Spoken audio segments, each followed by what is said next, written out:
Hello. I'm in a hurry up and wait few minutes here, so I thought I'd share something with you that has been a very large help to me. It's been slowly learned, but absolutely helpful. And I think it might be relevant to some people out there who are coming up in the ranks of Christendom, or maybe just never stopped to consider it or whatever. So I'd like to just share it with you for it's only going to take a few minutes. And it's a very simple thing, but again, sometimes simple things are overlooked. And it's a complex world we live in, and there's things that draw on us and call for our attention, and sometimes we overlook things. We don't stop to really think. So, as a young Christian growing up, I felt a proclivity toward the prophetic realm, but I didn't know if it was just a wish of mine or a thought of mine, and didn't know if God actually called me or not. And as time progressed, it was confirmed in many ways. I would often find myself in prophetic, when there were prophetic ministries around, find myself in the same river as the flow of the Spirit that they were in. And there were many other confirmations, but what I want to share with you isn't that. What I want to share with you is this principle that holds throughout. As Christians, we're called to be disciples. That's huge. I mean, that is really huge. That's saying that we're called to be like Jesus, and that's absolutely the essence of our identity is Christ, who Christ says you are, and who you are as a disciple following him.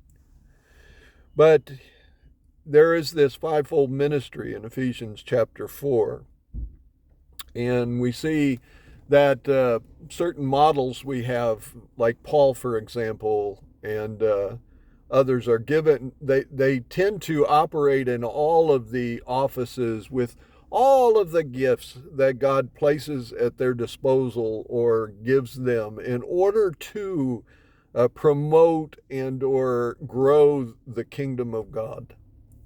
And so I like to say that they are whatever God needs them to be. That's what they become. And that's kind of like what I want to be, wherever I'm at, in whatever he needs, I just want to be that application, that tool that he can use. And I'll take whatever gifts he can give. I don't care if they're, gifts of the Spirit or office gifts, or I don't care. I'll take them all because I need all the help I can get in the Spirit.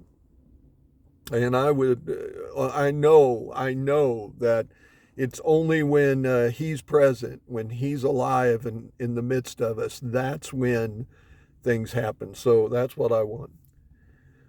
But this proclivity that I had toward the prophetic, for a while I tried to emulate, in my ignorance, I tried to emulate other prophets that I knew, and found myself at times forcing, I don't want to say forcing the Spirit, but, forcing myself into uncomfortable situations when it wasn't something that God wanted at all.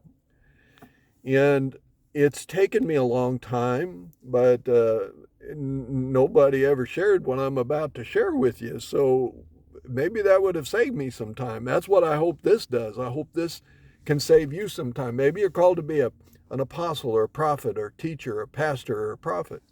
Did I say prophet? I don't know. But maybe you're called into one of these fivefold ministries. Maybe you're not. Not everybody is, and that's okay. But these gifts to the body are for the body, to groom the body, to help the body, to grow up the body, to mature the body, so that the body can do the work of the ministry. That's what they're designed for. I often think of it as a hand. and just that's what my hand does to my body. It grooms my body, cares for my body, pulls out splinters and all of this stuff. And I kind of think of it that way with the fivefold ministry. But I've taken a long time to get here, but 5 minutes and 14 seconds exactly. But anyway, let me tell you what this thing is I want to share. There is a very, very broad expression of what each one of those offices are.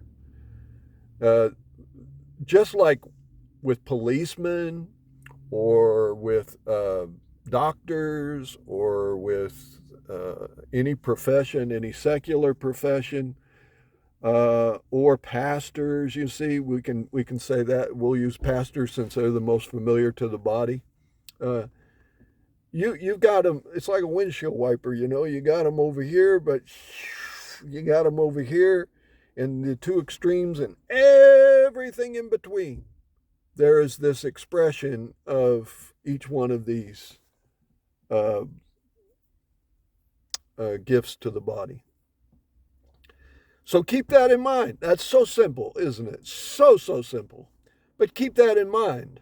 There is not everyone's called to be an Elisha or an Elijah. And you operate in what God gives you, or it's not worth 2 cents. It's not worth anything if you don't operate in what God gives you. It's puffed up. It's projected. It's I don't know, but it's you want it to be God, right? You want it to be God, especially if you're called prophetically, because that's like the essence of holiness. That's what you demand. Your spirit demands it, that you walk in God. So let him develop who you are in the spirit and simply flow with it. Just go with it. And it may be that you foretell. It may be that you foretell. Think of poets, for example. And the prophetic language is often has a poetic expression. So think of poets.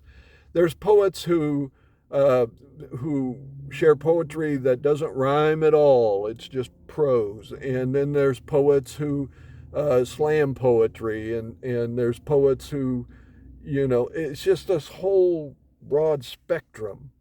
Just let that be. That's the way God designs it. Use the gift he gave you, not the gift he gave somebody else. That's their gift. That's who they are. You be who you are in God. That's what you have to be. And that comes from a personal relationship with Christ. You just pursue that personal relationship with Christ. And whoever and whatever affects that or helps that or whatever that is, that's you. So go with that. Very simple, but took me many years to learn. So I hope that Reader's Digest version does you some good. Thank you.